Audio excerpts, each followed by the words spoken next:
The morning sun cast long shadows across the dusty streets of Millfield as Maria Santos walked slowly toward the cemetery. Her black dress rustled softly in the desert breeze, and her weathered hands clutched a small bouquet of wildflowers. To anyone watching, she appeared to be just another grieving widow visiting her husband's grave on the anniversary of his death. The townspeople of Millfield had grown accustomed to seeing Maria make this weekly journey. She had been doing it for 3 years now, ever since her husband Carlos had died in what the local sheriff called a tragic accident. A fall from their ranch's windmill, they said.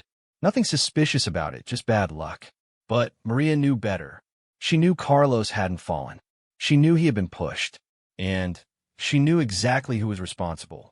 The cemetery sat on a small hill overlooking the town, surrounded by ancient oak trees that provided blessed shade from the scorching Arizona sun.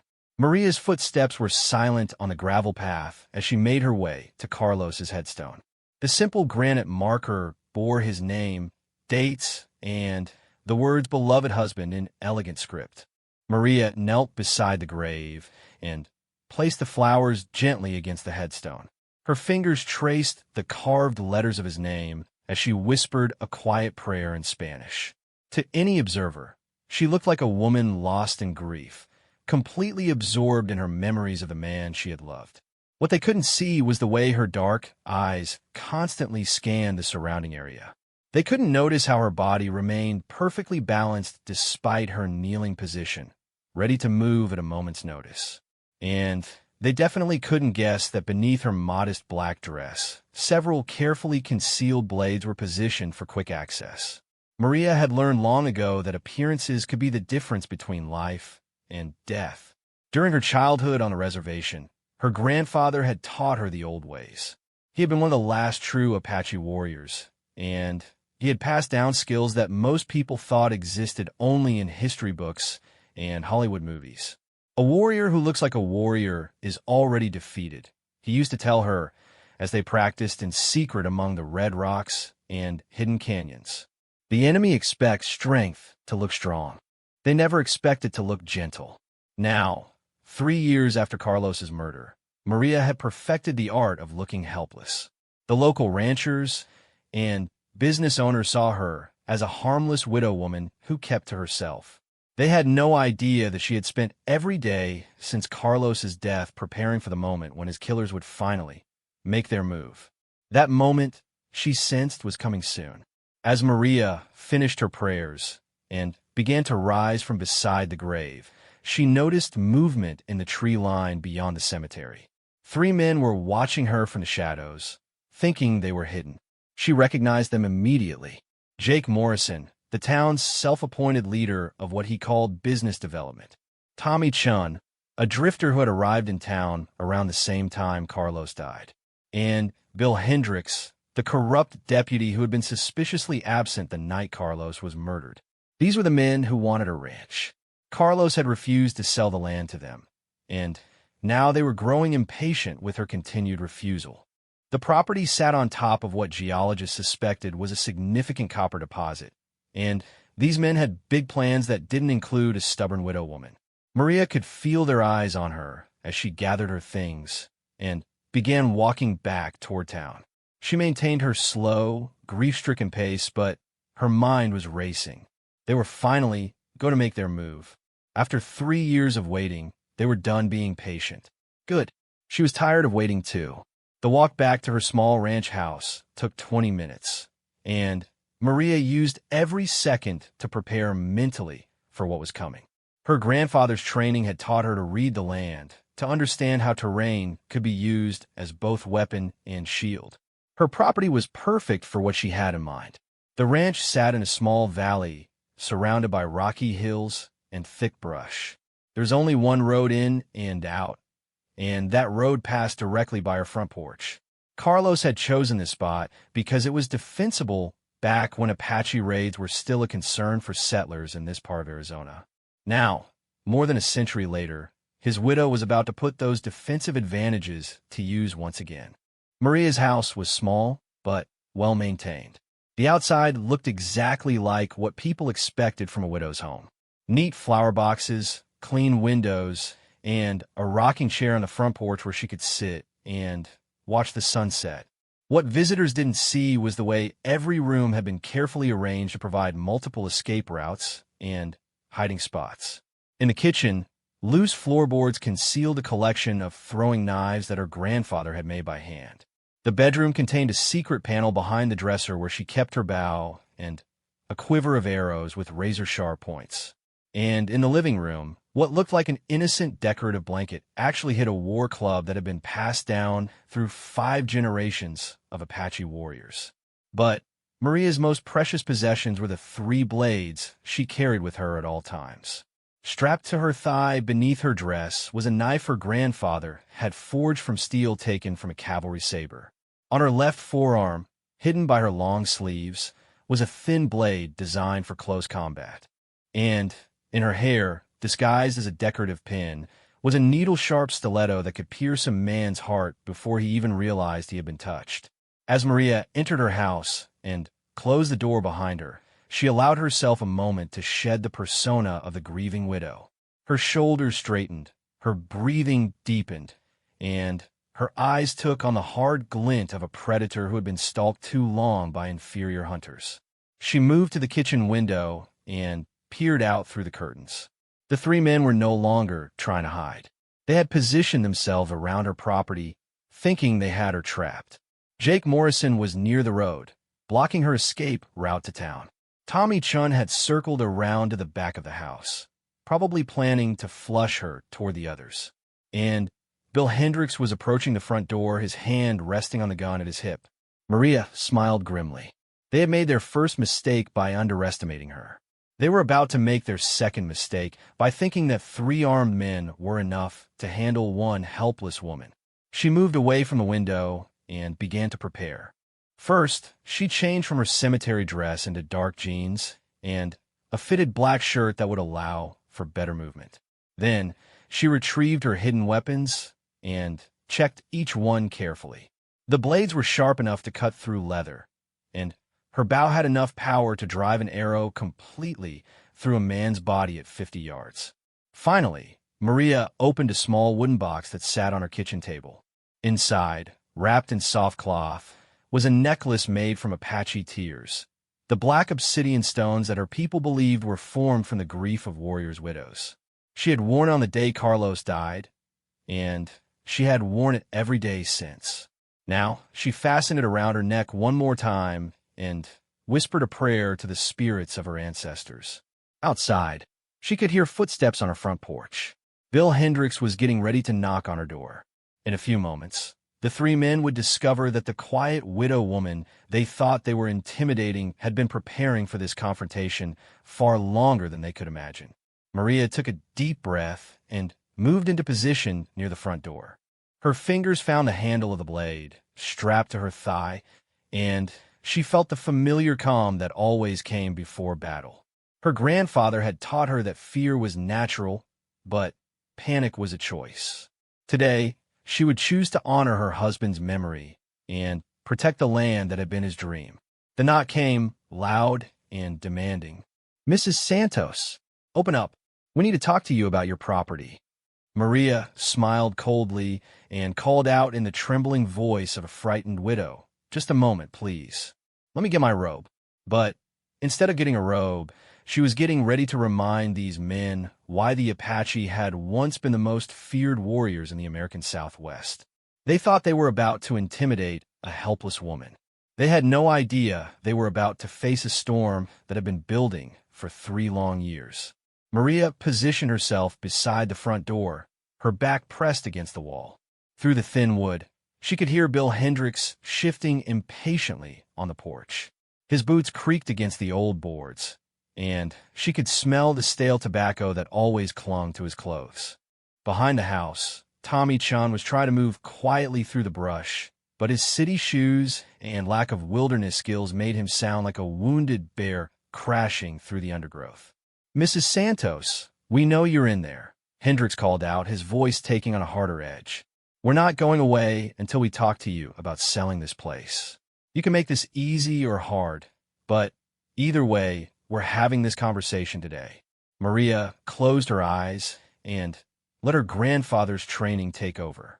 He had taught her to use all her senses in combat, not just sight. She could hear Jake Morrison's heavy breathing from his position near the road.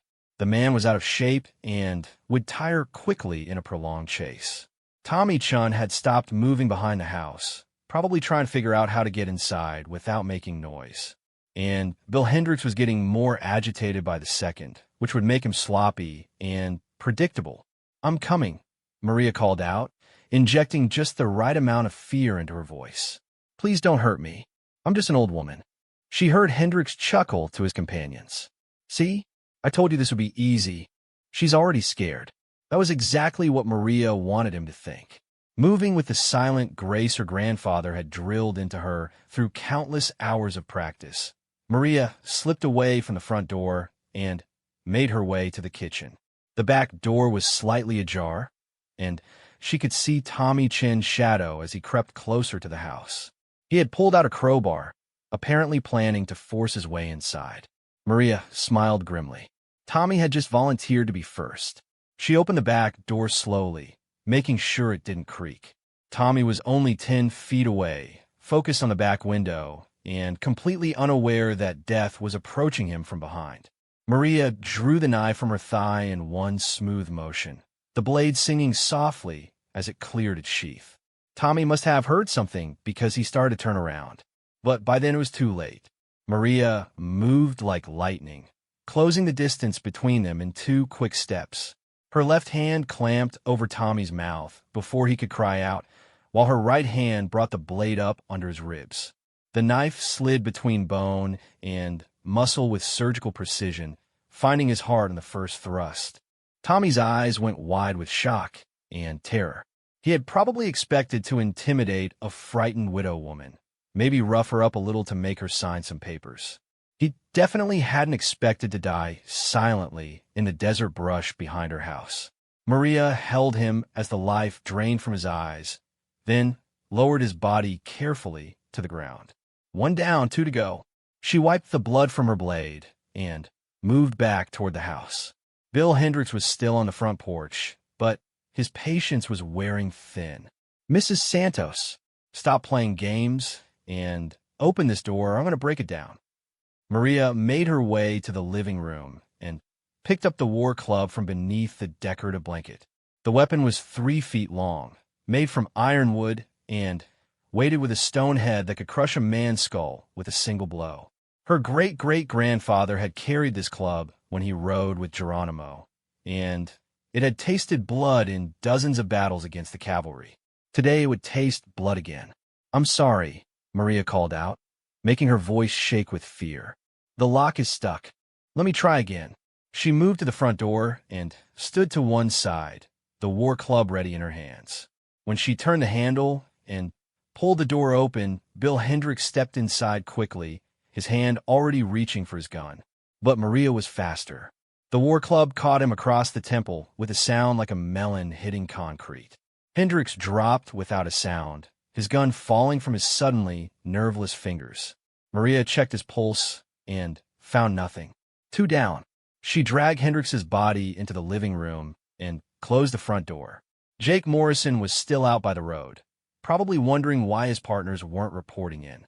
Soon he would come to investigate, and Maria would be ready for him. But first, she had something else to take care of. Maria walked to the old wooden chest that sat beside her fireplace. Inside, wrapped in oiled leather, was her grandfather's journal.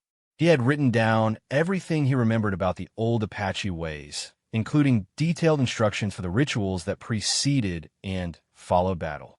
She opened the journal to a page marked with an eagle feather and read the familiar words written in her grandfather's careful handwriting. Before the final enemy falls, the warrior must speak the truth that has been hidden. The spirits demand honesty before they grant victory. Maria nodded and closed the journal. She knew what she had to do. Moving to the kitchen, she retrieved a small tape recorder that Carlos had bought her years ago so she could record recipes from his grandmother. She had never used it for recipes, but she had found another purpose for it. Maria turned on the recorder and spoke clearly into the microphone. My name is Maria Elena Santos. Today is October 15th, and I am about to kill Jake Morrison. Before I do, I want people to know the truth about what happened to my husband Carlos. 3 years ago, Jake Morrison and his partners killed Carlos because he refused to sell our ranch. They wanted the copper that's buried under our land, and they were willing to commit murder to get it. Deputy Bill Hendricks was supposed to investigate Carlos's death, but Morrison paid him to call it an accident. I have spent 3 years preparing for this day. I have studied these men, learned their habits, and planned their deaths down to the smallest detail. By the time anyone finds this recording, all 3 of them will be dead. I am not a victim. I am not a helpless widow. I am Apache, and I am a warrior. These men killed my husband, and now I'm going to kill them. This is justice according to the old laws, the laws that existed in this land long before white men came with their papers and their courts and their corrupt sheriffs. Maria turned off the recorder and placed it carefully on the kitchen table where it would be easy to find. Then she picked up her bow and quiver of arrows and made her way to the back of the house. Jake Morrison was getting nervous. Through her bedroom window, Maria could see him pacing back and forth near the road. He kept looking toward the house and checking his watch. A smart man would have left by now, but Morrison was too greedy and too arrogant to admit that his plan might be going wrong. Maria slipped out the back door and began circling around through the brush. She moved like a ghost, her feet finding solid ground without making a sound. This was terrain she had practiced on for 3 years, and she knew every rock, every cactus, every rabbit trail that could provide cover. Morrison was standing beside his pickup truck, his cell phone pressed to his ear. Maria was close enough to hear his side of the conversation. "I don't know where they are," Morrison was saying to whoever was on the other end of the line. "They went in 20 minutes ago and haven't come out. Something's wrong." Maria knocked an arrow to her bowstring and took careful aim. Morrison was 40 yards away, well within her effective range. The arrow would punch through his chest and pin him to the side of his truck. But something made her pause. Through Morrison's phone, she could hear the voice of the person he was talking to. It was a woman, and she sounded worried. "Jake, just come home," the voice was saying. "Whatever this is about, it's not worth it. Sarah has a recital tonight, and she's been asking where her daddy is." Morrison had a daughter. Maria lowered her bow and thought about that.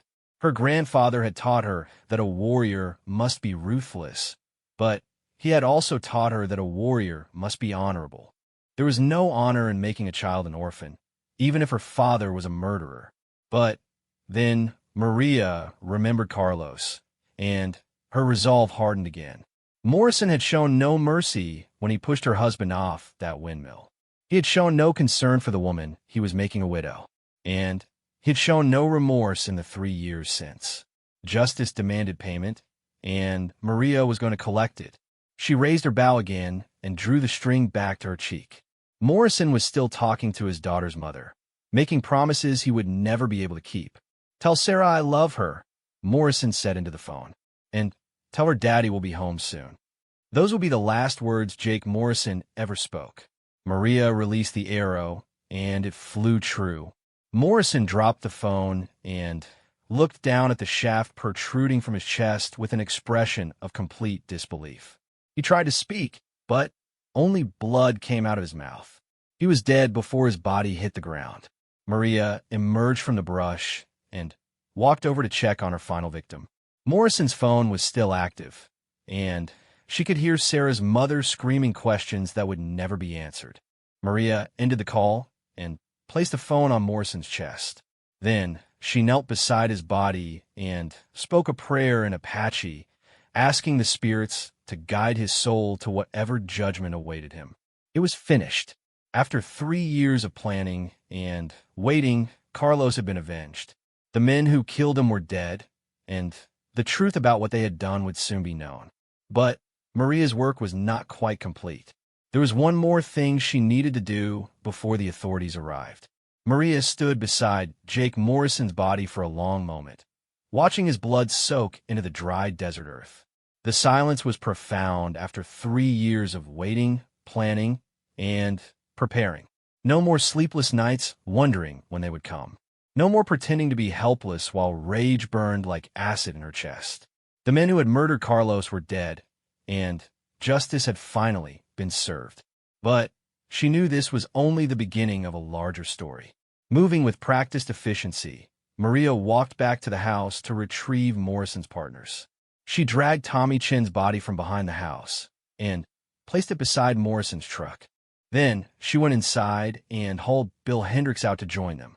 The three men lay side by side in the afternoon sun, their faces frozen in expressions of shock and disbelief. They had underestimated her completely. Right up until the moment of their deaths, they had believed they were dealing with a frightened, helpless widow woman. They had never imagined that she might be the most dangerous person in the county. Maria retrieved her tape recorder from the kitchen and placed it beside the bodies where investigators would be sure to find it. Then she walked to Carlos's old workshop behind the house and opened a metal cabinet that had been locked for 3 years. Inside the cabinet were dozens of manila folders containing photographs, documents, and handwritten notes. Maria had spent countless hours assembling this collection, building a comprehensive case against the men who had killed her husband. She had taken pictures of Morrison meeting with shady investors from Phoenix. She had documented Hendricks taking bribes to look the other way during questionable land deals. She had recorded conversations between the three conspirators as they planned to intimidate her into selling. The authorities would find enough evidence to send all three men to prison for life if they had lived long enough to stand trial. Instead, they had received a different kind of justice. Maria loaded the files into a cardboard box and carried it to her kitchen table, placing it beside the tape recorder. Anyone who investigated this case would understand exactly what had happened here and why. There would be no mystery, no unsolved murders to puzzle over. Just the simple truth of a warrior's revenge. With that task completed, Maria walked outside and sat down in the rocking chair on her front porch. She could see dust clouds in the distance as vehicles approached along the ranch road. Someone had probably heard the gunshots and called for help, or maybe Sarah's mother had gotten worried when Morrison's phone call was cut short. It didn't matter. Maria was ready for whatever came next. As she waited, she thought about her grandfather and the stories he used to tell about the old days. He had lived through the Apache Wars, when his people fought desperately to protect their homeland from invasion. He had seen the great chiefs like Geronimo and Cochise make their final stands against impossible odds. And he had watched as the Apache way of life was systematically destroyed by an enemy that fought with laws and papers instead of weapons. They think they have conquered us, he had told young Maria during one of their secret training sessions in the mountains. They think we're broken because they put us on reservations and told us to forget who we are. But a warrior's spirit cannot be conquered. It can only be hidden, waiting for the right moment to emerge. Today, Maria had proven her grandfather right. The vehicles were getting closer now. She could make out the distinctive shape of sheriff's department cars, an ambulance, and what looked like a news van. Word was already spreading about whatever had happened at the Santos Ranch. Maria smiled grimly. Let them come. She had nothing left to hide. Sheriff Tom Bradley was the first to arrive, his patrol car kicking up a cloud of dust as it skidded to a stop near the bodies. Maria had known Tom since he was a boy, and she had always respected him as an honest lawman. Unlike his corrupt deputy Bill Hendricks, Tom had never been for sale to the highest bidder. Tom stepped out of his car with his hand resting on his gun, but he didn't draw the weapon. His eyes moved from the three bodies to Maria sitting calmly on her porch, and she could see him trying to piece together what had happened. Maria, he called out, his voice careful and controlled. Are you hurt? Do you need medical attention? I'm fine, Tom, Maria replied, her voice steady and calm. But I think you should know that these three men came here today to kill me. They murdered my husband 3 years ago, and they were planning to finish what they started. Tom's expression grew grim as he knelt beside the bodies to check for vital signs. He had been suspicious about Carlos's death from the beginning, but there had never been enough evidence to pursue an investigation. Now he was looking at evidence that would rewrite the entire case. Maria, I need you to stay right where you are while I secure this scene, Tom said. Don't move, don't touch anything, and don't say anything else until you have a lawyer present. I don't need a lawyer, Tom, Maria said. I need you to listen to that tape recorder on the table. Everything you need to know is right there. More vehicles were arriving now. Detective Sarah Walsh from the State Police, Coroner Mike Johnson, and several crime scene technicians. The quiet ranch that had been Maria's refuge for 3 years was quickly becoming a circus of flashing lights and official activity. But Maria remained calm in her rocking chair, watching it all with the detached interest of someone who had already made peace with whatever consequences might follow. Detective Walsh approached the porch after consulting with Sheriff Bradley. She was a tall, serious woman in her 40s with graying hair and intelligent eyes. Maria had never met her before, but she had heard that Walsh was known for her thoroughness and integrity. Mrs. Santos, I'm Detective Walsh with the State Police, she said, stopping at the bottom of the porch steps. I understand there's been some kind of altercation here today. Can you tell me what happened? I killed 3 men, Maria said simply. They came here to force me off my land, and I defended myself. The whole story is in that tape recorder and in the files on my kitchen table. Walsh exchanged a look with Sheriff Bradley. This was clearly not what they had expected to hear from a quiet ranch widow. Mrs. Santos, I need to inform you that you have the right to remain silent, Walsh began. I know my rights, Detective, Maria interrupted, but I'm choosing to waive them. I want to tell you exactly what happened here, and I want everyone to know why it happened. These men have been terrorizing people in this county for years, and somebody needed to stop them. Walsh looked uncertain. In her experience, people who had just killed 3 men were usually either hysterical with shock or trying desperately to avoid saying anything that might incriminate them. Maria Santos was doing neither. All right, Walsh said slowly, but first I need to make sure you're not injured, and then I need to secure any weapons you might have used. Maria stood up from her rocking chair and spread her arms wide. I have a knife strapped to my thigh, another blade on my forearm, and a stiletto in my hair. There's a bow and arrows in my bedroom, and a war club in the living room. I used all of them today. The assembled law enforcement officers stared at her in amazement. Maria had just confessed to multiple homicides and provided a detailed inventory of her weapons, all while maintaining the calm demeanor of someone discussing the weather. Ma'am, said one of the younger deputies, you said you have weapons concealed on your person. We're going to need to disarm you before we can proceed. Of course, Maria said, but I'd prefer that Detective Walsh handle it. I think she'll understand better than the rest of you. Walsh stepped onto the porch and began the process of removing Maria's hidden arsenal. With each weapon she discovered, her expression grew more amazed. The blades were clearly handmade, forged with techniques that hadn't been used in over a century. The knife from Maria's thigh was still stained with Tommy Chen's blood. Where did you learn to use weapons like these? Walsh asked quietly. My grandfather taught me, Maria replied. He was Apache. He believed that a warrior's skills should never be forgotten, even if the world had changed around them. Walsh finished collecting the weapons and stepped back. Mrs. Santos, I have to place you under arrest for the deaths of these 3 men. You have the right to... Detective, Maria interrupted again. Before you do that, please listen to my tape recording. And please look at the files I've collected. I think you'll find them very interesting. Walsh nodded to one of the technicians, who retrieved the tape recorder and the box of files. Within minutes, Maria's recorded confession was playing through a portable speaker for everyone to hear. The reaction was immediate and dramatic. Sheriff Bradley's face went white when he heard the details of his deputy's corruption.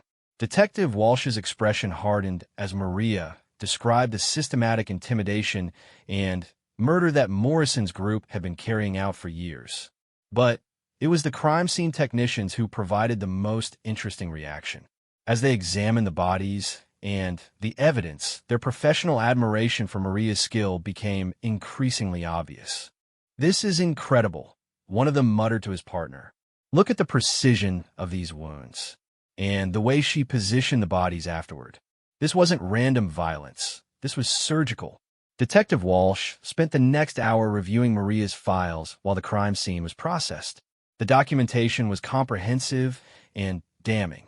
Morrison's group had been responsible for at least 6 suspicious deaths over the past 5 years, all involving people who had refused to sell valuable land. Mrs. Santos, Walsh said finally, approaching the porch where Maria still waited patiently. This is a very complicated situation. These men were clearly criminals, and you've provided substantial evidence of their crimes. But you still killed 3 people, and I have a job to do. I understand, Maria said. You have to arrest me. You have to let a jury decide whether what I did was justified. That's how the law works. Walsh nodded and pulled out her handcuffs. Maria Elena Santos, you are under arrest for the deaths of Jake Morrison, Tommy Chun, and William Hendricks. You have the right to remain silent. As Walsh read her Miranda rights, Maria looked out over the land that Carlos had loved so much. The copper might still be buried under these hills, but no one would be murdering innocent people to get to it. Not anymore. She had kept her promise to Carlos, and she had honored her grandfather's teachings. Whatever happened next, she could face it with a clear conscience. The handcuffs clicked shut around her wrists, but Maria felt freer than she had in 3 years. The Pima County Jail was a far cry from the open desert that Maria had called home for most of her life. The concrete walls, fluorescent lights, and constant noise created an environment that would have broken many people's spirits. But Maria adapted to it with the same stoic determination that had carried her through 3 years of planning revenge. She was given a single cell in the women's wing, which meant she had privacy to think and prepare for what was coming next. The guards treated her with a mixture of wariness and respect. Word had already spread throughout the facility about the quiet widow who had single-handedly eliminated 3 dangerous criminals with nothing but traditional Apache weapons. Maria's first visitor came on the 3rd day of her incarceration. Attorney Janet Reeves was a tall, sharp-faced woman in her 50s who specialized in defending clients accused of violent crimes. She had driven down from Phoenix as soon as she heard about the case, drawn by the unique circumstances and the media attention it was generating. Mrs. Santos, Reeves said as she sat down across from Maria in the small interview room, I'm going to be direct with you. This is either the strongest self-defense case I've ever seen, or it's the most premeditated triple murder in Arizona history. Which one? It depends entirely on how we present the evidence. Maria studied the lawyer carefully. What do you think it is? Honestly, I think it's both, Reeves replied. You clearly planned these killings for years. The weapons, the tactics, the way you position the bodies afterward. None of that was spontaneous. But the evidence you've provided about these men's criminal activities is overwhelming. They did kill your husband, and they were planning to kill you. So what happens now? Reeves opened her briefcase and pulled out a thick folder. The district attorney wants to charge you with 3 counts of first-degree murder. If convicted, you could face the death penalty. But there's enormous public pressure to treat this as justified homicide. The victims weren't exactly model citizens, and your documentation of their crimes has led to investigations of several other suspicious deaths. Maria nodded calmly. And what do you recommend? I recommend we fight, Reeves said firmly. Not just for your freedom, but for the principle that people have the right to defend themselves when the system fails them.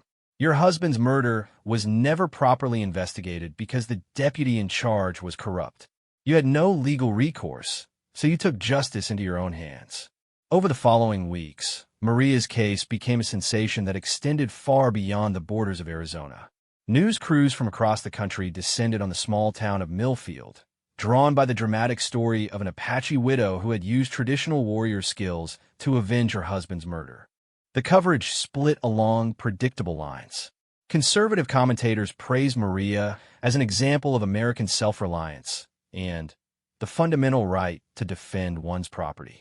Liberal analysts focused on the systemic corruption that had made vigilante justice seem necessary.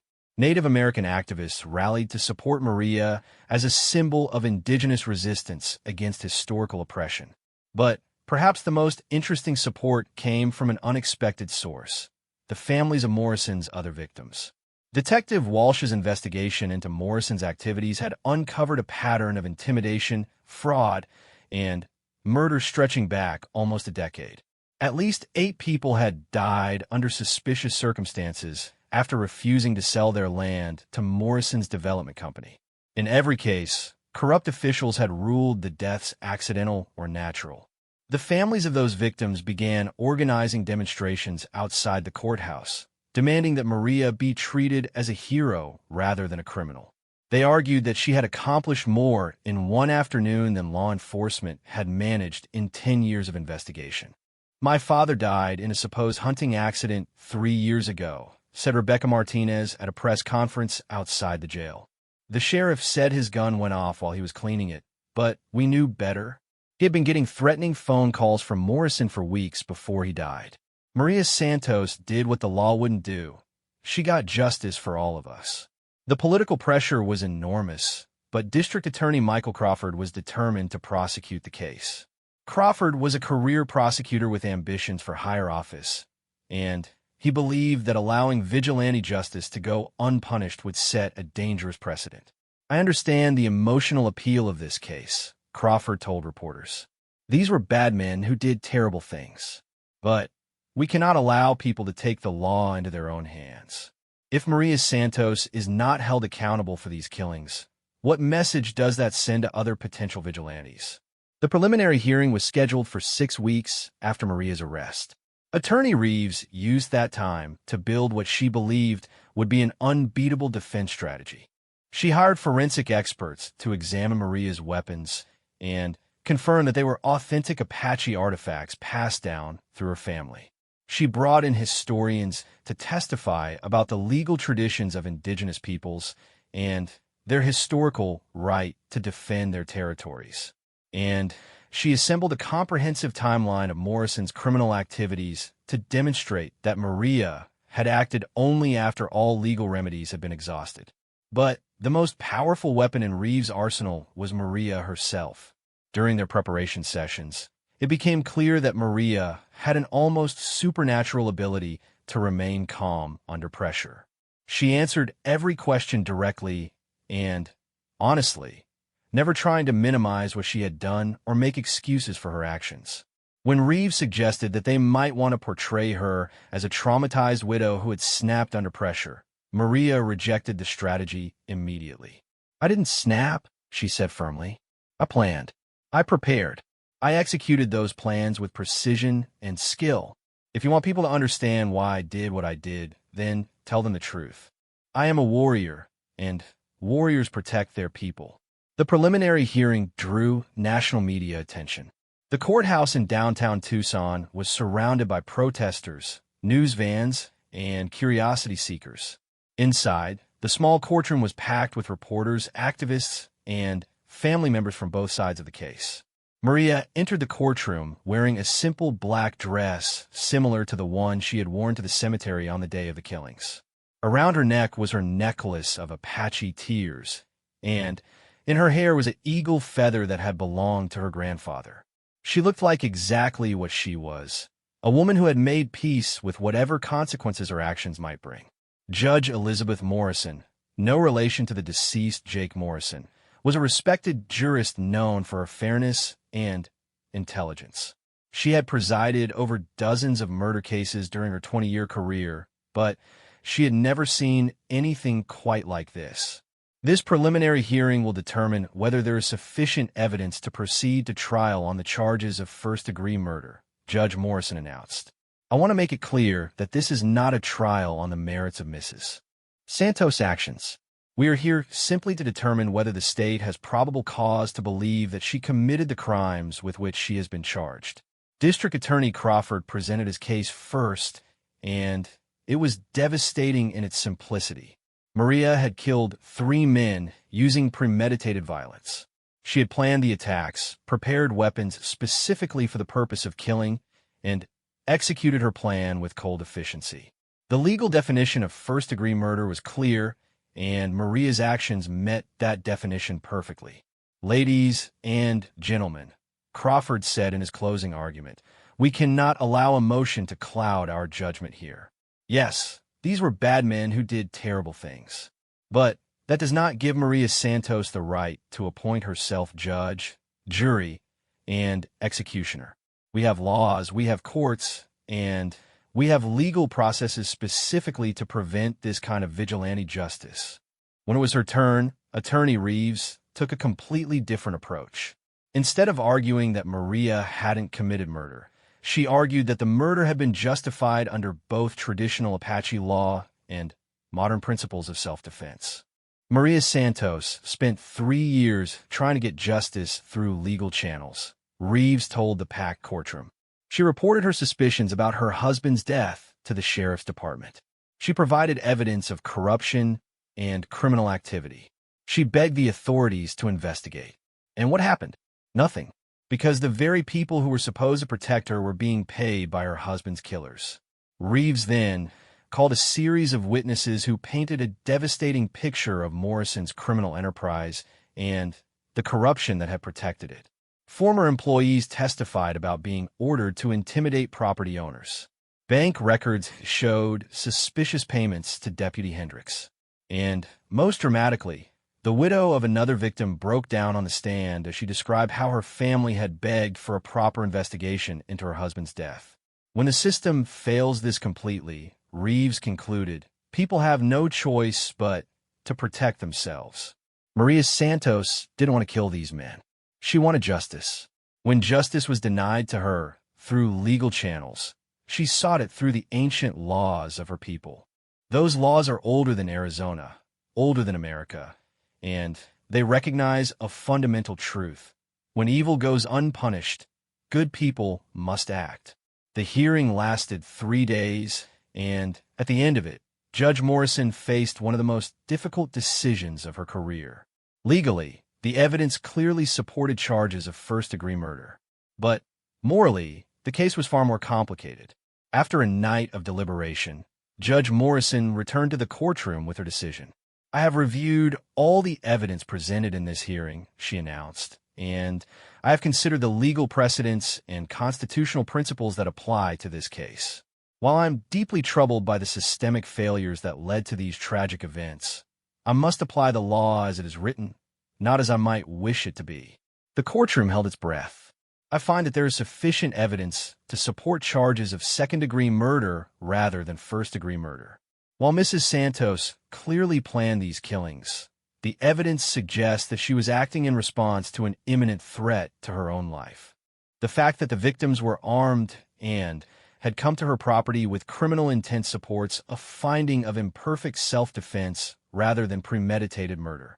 It was a compromise that satisfied no one completely, but it opened the door for a trial strategy that might actually result in Maria's acquittal.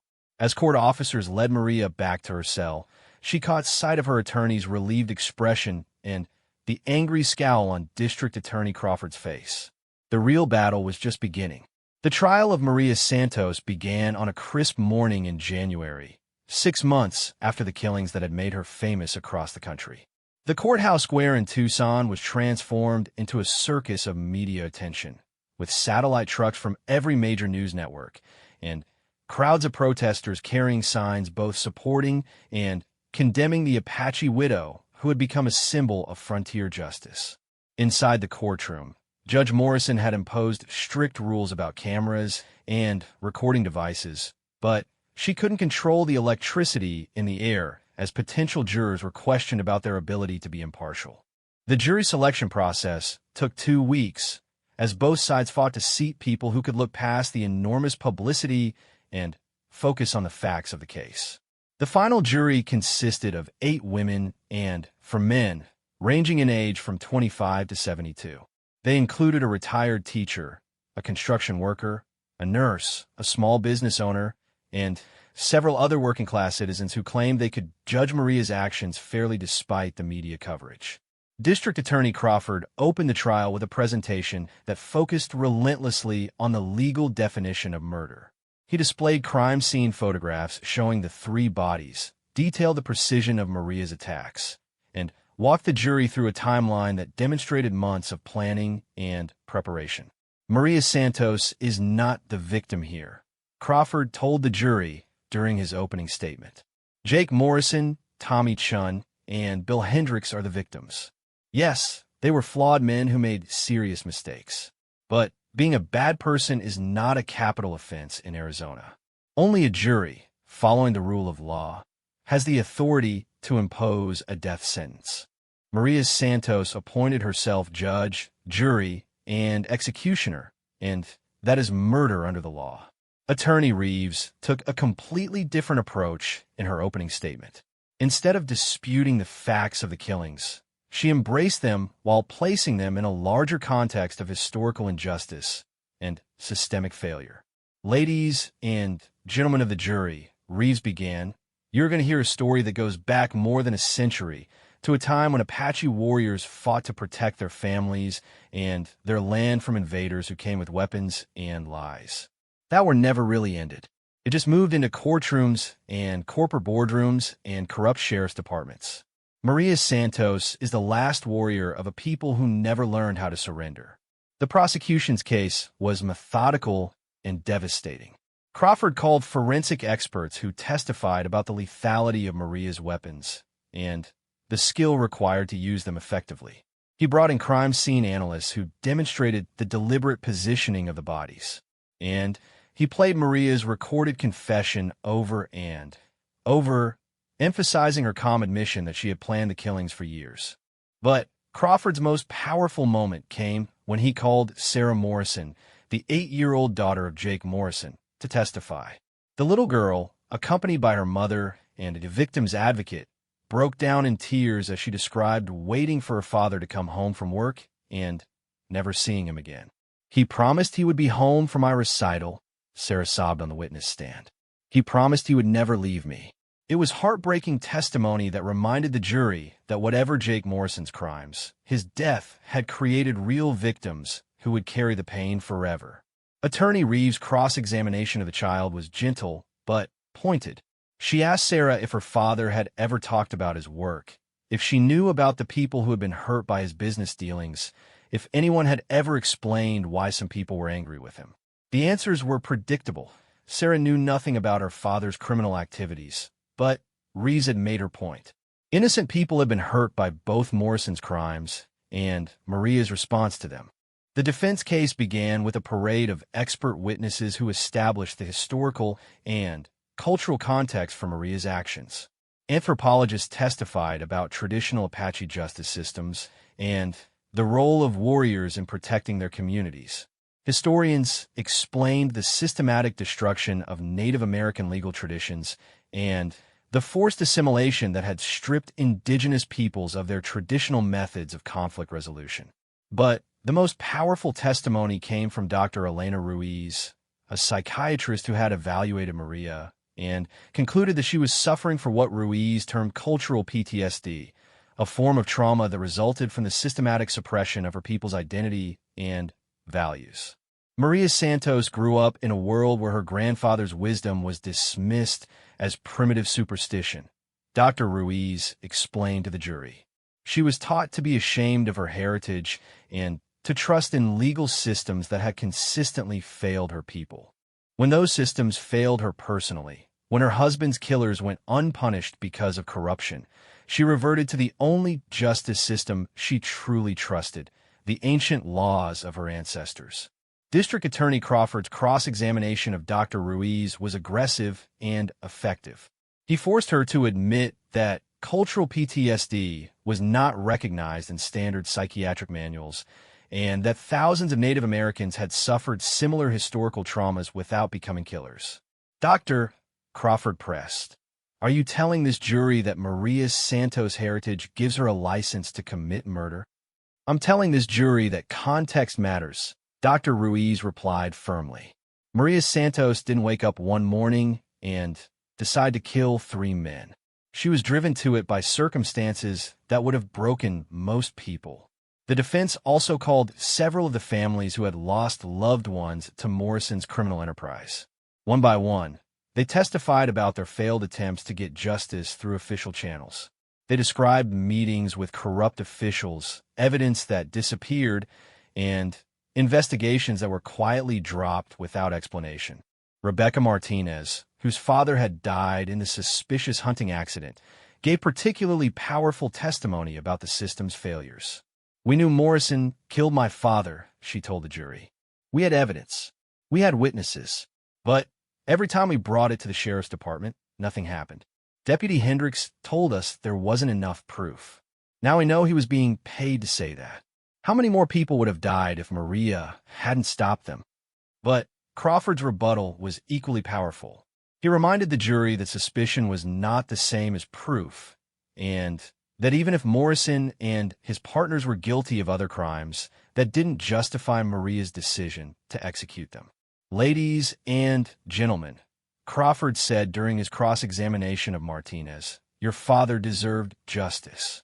But so did Jake Morrison, Tommy Chun, and Bill Hendricks. They deserved their day in court. They deserved the presumption of innocence. They deserved due process. Maria Santos denied them all of that." The climax of the trial came when Maria herself took the witness stand. Against the advice of many legal experts, Attorney Reeves had decided to let her client tell her own story. It was a risky strategy that could either humanize Maria or confirm the prosecution's portrayal of her as a cold-blooded killer. Maria spoke for 4 hours, walking the jury through her entire life story.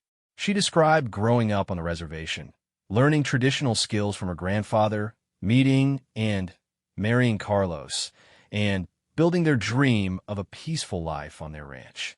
Her voice remained steady even as she recounted the night Carlos died and her growing certainty that he had been murdered. "I didn't want to kill those men," Maria said, looking directly at the jury. "I wanted them to be arrested, tried, and sent to prison. I spent 3 years trying to make that happen through legal channels. But every door I tried was closed by corruption and indifference. Finally, I realized that the only way to get justice for Carlos was to take it myself." District Attorney Crawford's cross-examination was intense and prolonged. He spent 2 days trying to break down Maria's story, looking for inconsistencies or signs that her motives were less pure than she claimed. But Maria's answers remained consistent, and her composure never wavered. "Mrs. Santos," Crawford finally asked, "do you feel any remorse for taking the lives of 3 human beings?" Maria considered the question for a long moment before answering. "I feel sorrow that it was necessary," she said quietly. "I feel regret that Carlos isn't here to see justice done. And I feel pride that I honored my grandfather's teachings and protected the land that my husband loved. Those 3 men chose their own fate when they chose to become killers." The closing arguments lasted an entire day. Crawford made a passionate plea for the rule of law, arguing that allowing Maria's actions to go unpunished would encourage other people to take justice into their own hands. He reminded the jury that sympathy for Maria's situation couldn't override their duty to uphold the law. Attorney Reeves countered with an equally passionate defense of Maria's right to protect herself when the system failed her. She argued that the traditional concept of self-defense had to be expanded to include situations where official corruption made legal protection impossible. "Maria Santos stands before you as living proof that the American justice system failed," Reeves concluded. "When courts won't act, when police won't investigate, when corruption infects the very institutions that are supposed to protect us, then we must be allowed to protect ourselves. That's not vigilante justice. That's survival." The jury deliberated for 3 days. During that time, demonstrations outside the courthouse grew larger and more intense. Native American activists held prayer ceremonies for Maria's freedom, while law and order groups demanded her conviction. The national media treated the verdict watch like a major political event. When the jury finally returned to the courtroom, Judge Morrison asked Maria to stand for the reading of the verdict. "We, the jury, find the defendant Maria Santos not guilty of murder in the 2nd degree in the death of Jake Morrison." The courtroom erupted in cheers and angry shouts. Judge Morrison had to bang her gavel repeatedly to restore order. "We, the jury, find the defendant Maria Santos not guilty of murder in the 2nd degree in the death of Tommy Chun." More chaos, more desperate attempts to maintain order. "We, the jury, find the defendant, Maria Santos, not guilty of murder in the second degree in the death of William Hendricks. This time, Judge Morrison couldn't control the eruption. Maria's supporters rushed forward to embrace her, while prosecutors looked on in stunned disbelief. It took 10 minutes to clear the courtroom and restore some semblance of order. After the crowd was brought under control, the jury foreman read a brief statement explaining their decision. "We found that Maria Santos acted in self-defense when she killed these 3 men," he said. "The evidence showed that they had come to her property with the intention of harming her, and that she had exhausted all legal remedies before resorting to violence. While we don't condone vigilante justice, we understand that extraordinary circumstances sometimes require extraordinary responses. Maria was officially free, but her legal troubles weren't completely over. The federal government announced that they were considering civil rights charges related to the killings, and several wrongful death lawsuits were filed by the victims' families. However, the unanimous jury acquittal had created a powerful precedent that would make any future prosecutions extremely difficult. More importantly, Maria's case had exposed the massive corruption that had infected law enforcement in her county. The investigation that followed her trial led to dozens of indictments and the resignation of the sheriff. The copper mine that Morrison had been trying to develop was blocked by environmental lawsuits, and the land remained in the hands of the families who had fought so hard to keep it. 6 months after her acquittal, Maria returned to her ranch for the first time since the killings. The property had been maintained by supporters during her incarceration, and it looked exactly as it had on the day Carlos died. She walked slowly to his grave in the small family cemetery behind the house and placed fresh flowers on his headstone. "It's finished, mi amor," she whispered in Spanish. "Justice has been done." As the sun set over the desert mountains, Maria sat in her rocking chair on the front porch and thought about her grandfather's words. The warrior's spirit could never be conquered. It could only be hidden, waiting for the right moment to emerge. Her moment had come and gone, and she had not been found wanting. The Apache tears around her neck caught the last rays of sunlight as Maria Santos, the silent widow who had shocked the world, finally found peace.